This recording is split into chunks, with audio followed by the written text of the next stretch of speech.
వార్తలకు స్వాగతం. వివరాల్లోకి వెళ్తే ఏపీ సీఎం చంద్రబాబు పోలవరం ప్రాజెక్టును సందర్శించారు. వ్యూ పాయింట్ నుంచి ప్రాజెక్టు పనులను సీఎం పరిశీలించారు. అధికారులు ఏర్పాటు చేసిన ఛాయాచిత్ర ప్రదర్శనను తిలకించి వివరాలు అడిగి తెలుసుకున్నారు. డయాఫ్రమ్ వాల్, గైడ్ బండ్ నిర్మాణానికి ఎంత ఖర్చు అవుతుందని ప్రశ్నించగా 1200 కోట్లకు పైగా అవుతుందని అధికారులు తెలిపారు. ప్రాజెక్టు పురోగతిపై అధికారులు, ఇంజనీర్లతో చంద్రబాబు సమీక్షించనున్నారు.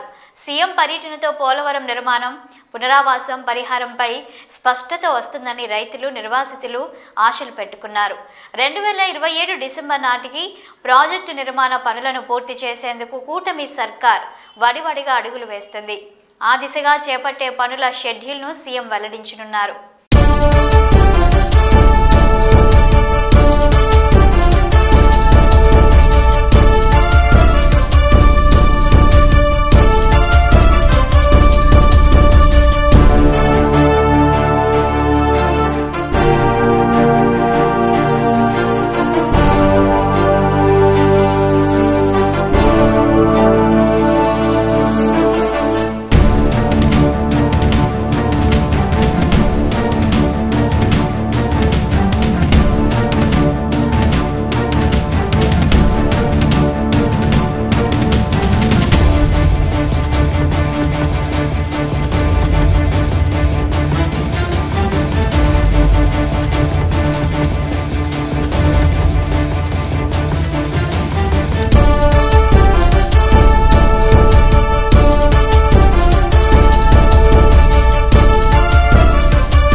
ఏపీ నుంచి ఎన్నికైన 3 నేతలు రాజ్యసభ సభ్యులుగా ప్రమాణం చేశారు. రాజ్యసభలో చైర్మన్ జగదీప్ ధన్ఖడ్ వారి చేత ప్రమాణం చేయించారు. రాష్ట్రం నుంచి ఖాళీ అయిన 3 రాజ్యసభ స్థానాలకు ఇటీవల జరిగిన ఉప ఎన్నికల్లో తెదేపా నుంచి బీద మస్తాన్ రావు, సానా సతీష్ బాబు, భాజపా నుంచి ఆర్ కృష్ణయ్య ఏకగ్రీవంగా ఎన్నికైన విషయం తెలిసిందే.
తన స్థలాన్ని అక్రమంగా కూల్చడాన్ని తీవ్రంగా ఖండిస్తున్నానని హైరోడ్ భవన యాజమాన్యుల వెల్ఫేర్ అసోసియేషన్ సభ్యులు అక్మల్ ఖాన్ తెలిపారు. హైరోడ్డు విస్తరణలో భాగంగా మున్సిపల్ అధికారులు రోడ్డుకి ఇరువైపులా ఉన్న భవనాలను కూల్చివేత పనులు చేపట్టారు.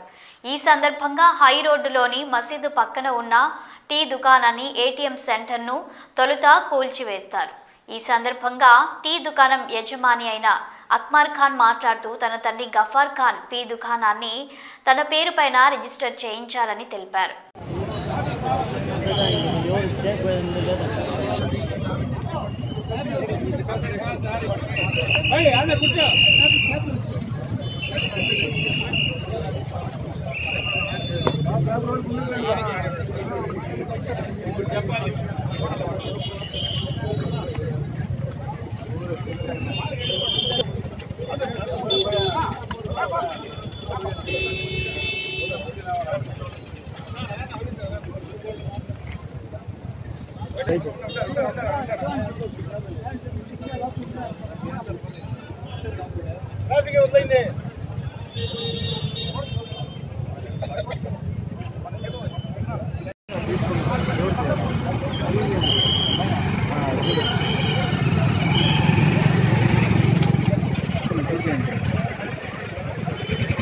ఫోటో ఎట్లా పెట్టాను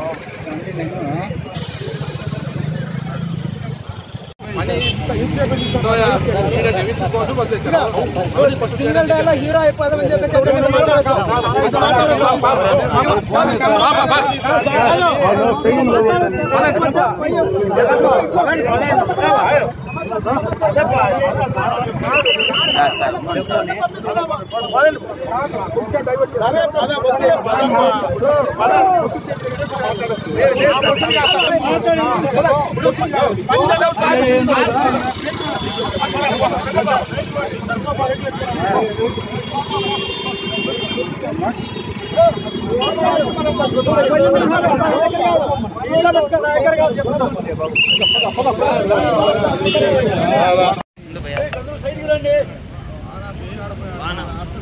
కదలి కదలి ఒక్క 2 నిమిషాలు అయిపోతుంది.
పశ్చిమ గోదావరి జిల్లా పెనుమంట్ర మండలం సుప్రసిద్ధ శైవ క్షేత్రం జుత్తిగలోని శ్రీ ఉమావాసుకి రవి సోమేశ్వర స్వామి ఆలయంలో వైభవంగా ఆరుద్రోత్సవం జరిగింది. స్వామివారి జన్మ నక్షత్రం కావడంతో ఈ పుణ్యక్షేత్రంలో స్వామివారి వార్షిక ఆరుద్రోత్సవం కార్యక్రమం వైభవంగా జరిగింది.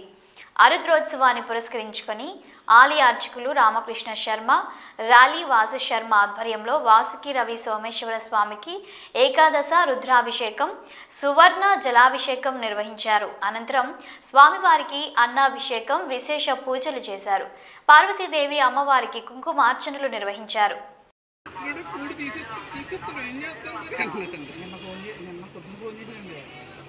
డబ్బులు ఎక్కువ అడుగుతున్నారనేసి తీసుకోలేదని అన్నారంటే బయట అన్నారు.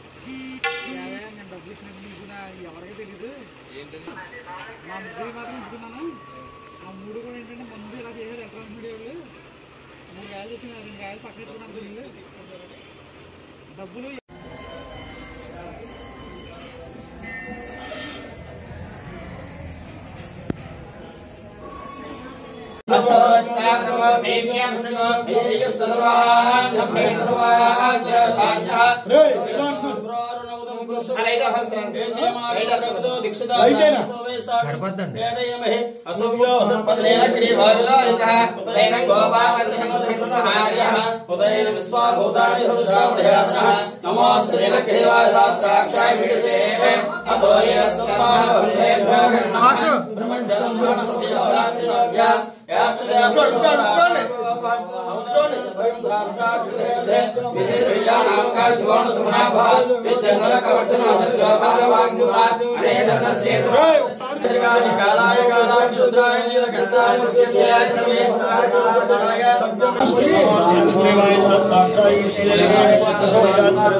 మీరు అడ్డుగా ఉన్నారు.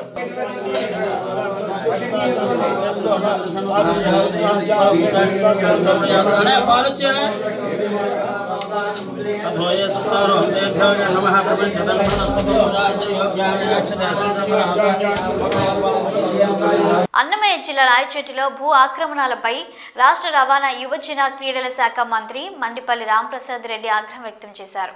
అన్నమయ్య జిల్లా రాయచోటి పురపాలక పరిధిలోని ఎగువ అబ్బవరం హరిజన వాడలలో పర్యటించారు. ప్రభుత్వ కాల్వలు ఆక్రమణ, మాండవ్య నది పరిధిలో జరిగిన ఆక్రమణలను ఆయన పరిశీలించారు. ప్రభుత్వ భూములు, కాల్వలు, నదులు ఆక్రమిస్తున్న అధికారులు ఉదాసీనతపై మంత్రి ఆగ్రహం వ్యక్తం చేశారు. 24 గంటల్లోపు ఆక్రమణలను గుర్తించి తొలగించాలని అధికారులను ఆదేశించారు.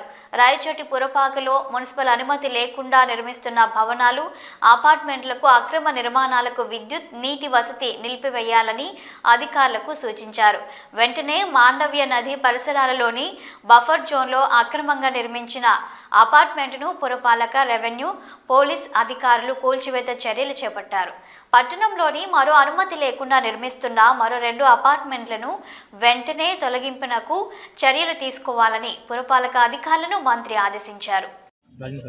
ముఖ్యంగా రాయచోటి మున్సిపాలిటీ పరిధిలో గత 5 సంవత్సరాల్లో అక్రమంగా కొత్తగా వెలిసిన లేఅవుట్లయితేనే అక్రమ కట్టడాలపై ప్రభుత్వం చర్యలు తీసుకుంటామని ముందే గత పాలక మండలి మున్సిపల్ మీటింగ్లో చెప్పడం జరిగింది.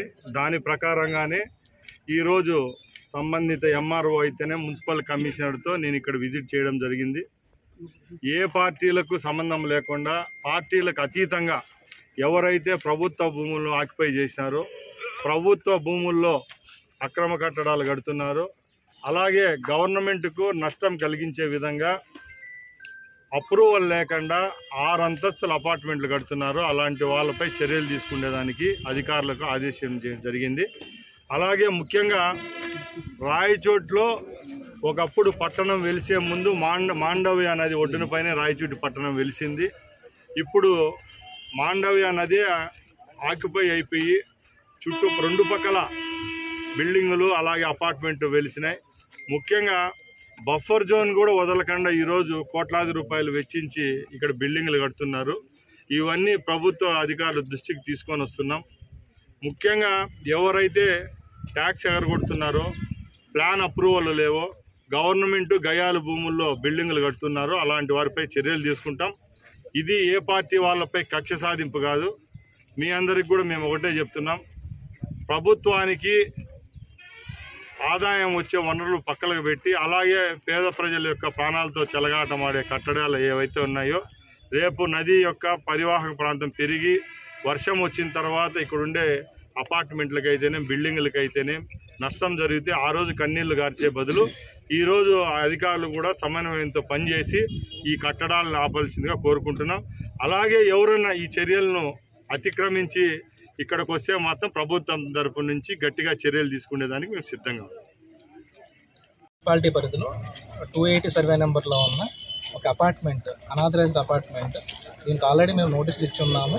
అండ్ ఎలక్షన్ టైంలో ఒక బఫర్ జోన్లో ఉన్న కొంత పార్ట్లు కూలగొట్టిన తర్వాత మళ్ళీ వాళ్ళు ఎటువంటి అనుమతులు లేకుండా దాన్ని నిర్మించడం జరిగింది. దానికి సంబంధించి మా ఉన్నతాధికారులకు నివేదించడం జరిగింది. దాంతోపాటుగా లోకల్ మినిస్టర్ గారు కూడా ప్రజెంట్ విజిట్ చేసి ఇటువంటి అక్రమ కట్టడాలు ఎటువంటి అనుమతులు లేకుండా బఫర్ జోన్లోకి 50 మీటర్ల బఫర్ జోన్ ఉన్న మాండవ్యకి 50 మీటర్ల బఫర్ జోన్లోకి వచ్చిన ప్రాంతాన్ని, దానిలో ఏదైతే మనకి భాగం ఆ బిల్డింగ్లో ఉన్న భాగం బఫర్ జోన్లోకి వస్తుందో దాన్ని ఇప్పుడు డిమాలిష్ చేయడానికి ప్రిపేర్గా ఉన్నాం, చేస్తూ ఉన్నాం. సార్ ఇది ఒకటేనా ఇంకా ఏమన్నా గుర్తించారు సార్?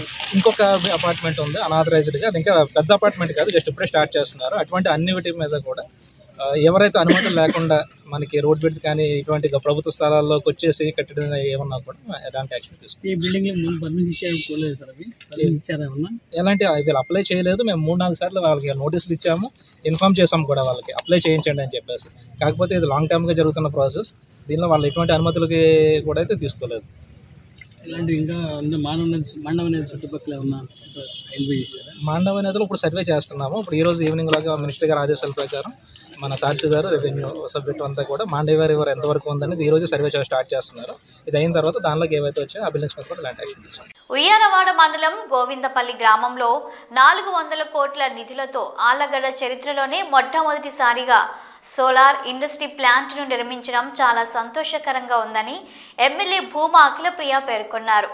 మా అమ్మ శోభా నాగిరెడ్డి జయంతి, నా కొడుకు వీర నాగిరెడ్డి పుట్టినరోజు సందర్భంగా ఈ ఇండస్ట్రీకి భూమి పూజ చేయడం అనేది చాలా సంతోషంగా ఉందన్నారు.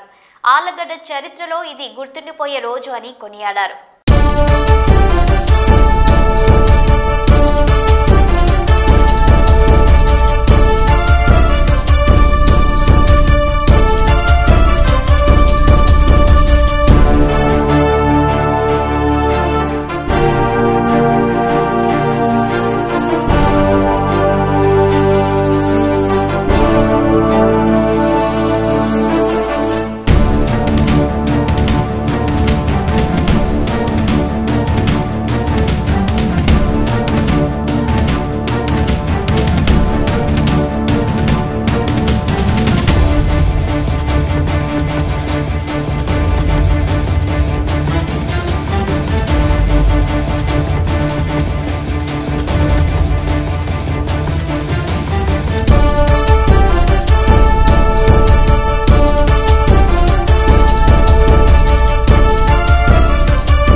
అసెంబ్లీకి రాని వైసీపీ ఎమ్మెల్యేలు రాజీనామా చేయాలని టీడీపీ మాజీ ఎమ్మెల్సీ బుద్దా వెంకన్న డిమాండ్ చేశారు. వైసీపీ 11 మంది ఎమ్మెల్యేలను ఆయన పోకలతో పోల్చారు. పని లేకపోయినా ప్రజాధనాన్ని మేస్తున్నాయని వ్యాఖ్యానించారు. పెద్దమేక బెంగళూరు ప్యాలెస్ లో ఉంటుందని సెటైర్లు వేశారు. గతంలో వైసీపీ 11 మంది ఎమ్మెల్యేలను ఆయన మేఘలతో పోల్చారు. పని లేకపోయినా ప్రజాధనాన్ని మేస్తున్నాయని వ్యాఖ్యానించారు. పెద్దమేక బెంగళూరు ప్యాలెస్ లో ఉంటుందని సెటైర్లు వేశారు. గతంలో ముఖ్యమంత్రి పనిచేసిన పెదమేకను ప్రజలు చీకొట్టడంతో ఇప్పుడు బెంగళూరుకు వెళ్లిపోయారని బుద్దా వెంకన్న విమర్శించారు.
సీఎం పవన్ కళ్యాణ్ బ్యాడ్మింటన్ క్రీడాకారిణి పివి సింధు కలిశారు.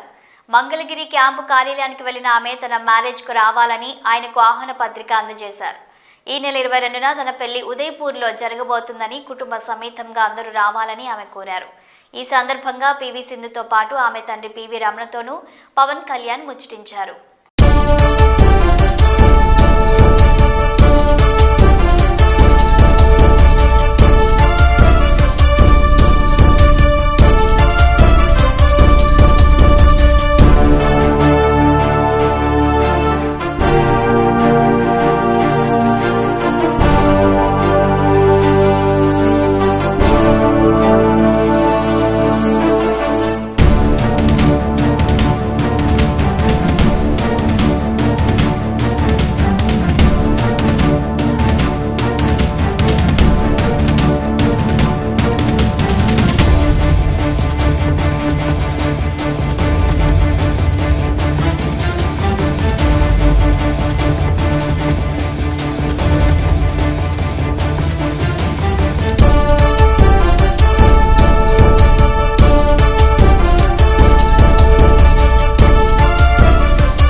వార్తల సమాప్తం.